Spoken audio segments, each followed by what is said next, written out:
ज्या दिवशी सुट्टी राहते ना त्या दिवशी टोटली सगळे पेंडिंग काम करतो आम्ही. तर तसंच नवरा सांगतो की सुट्टीच्या दिवशी पण तुम्ही आराम लागू देत नाही.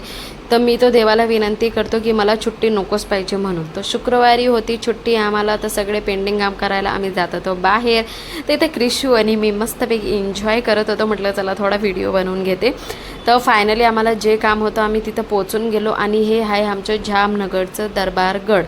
जेणेकरून इथं टोटली बाजार, ऑलमोस्ट बाजार राहतो. इथं भांडे भेटतात, कपडे भेटतात, चांदी सोनं सगळे या बाजारामध्ये भेटतं. तर मी इथं फक्त तुम्हाला अर्धाच बाजार फिरवणार.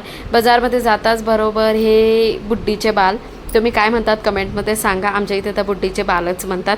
तर हे भेटले म्हणजे दिसलं म्हणजे मुलं माहिती तुम्हाला लगेच मागतात. तर ओमने घेतले बुड्डीचे बाल. लगेच आम्ही निघालो पुढं. पूनम ताईला घ्यायचं होतं म्हणजे माझ्या मोठ्या बहिणीला घ्यायचे होते काही तिच्या घरासाठी स्टीलचे भांडे म्हटलं की म्हणजे तिला ताट आणि वाट्या घ्यायच्या होत्या. बाकी ऑलमोस्ट भांडे होते पण असे छोटे ताटं घ्यायचे होते जेणेकरून आपण लहान मुलाला पुलाव किंवा खिचडी किंवा असं काही देऊ शकतो म्हणून. तर आम्ही गेलो पहिल्या दुकानावरती. तिथे तर साईज नव्हती आणि ताट पण काही बरोबर नव्हते. तर आम्ही नेक्स्ट दुसऱ्या दुकानावरती पण गेलो. तर तिथं फायनली आम्हाला ताट आणि वाट्या भेटून गेल्या होत्या. तर 6 ताटं आणि 6 वाट्या पूनमताईने घेतले होते 1400 रुपयाचे. आणि डिझाईन पाहू शकता तुम्ही, खूप छान होती आणि खूप जड पण होते भांडे. तर असंच आमचं शुक्रवारचा दिवस राहतो आणि हा रुटीन असाच चालत राहतो आम्ही.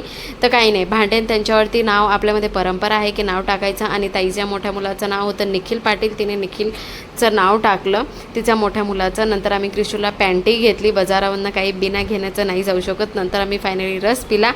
तर रस प्यायला ये म्हणलं माय, या तुम्ही पण एन्जॉय करा रस. तर भेटूया पुढच्या मिनी ब्लॉगमध्ये. Bye bye.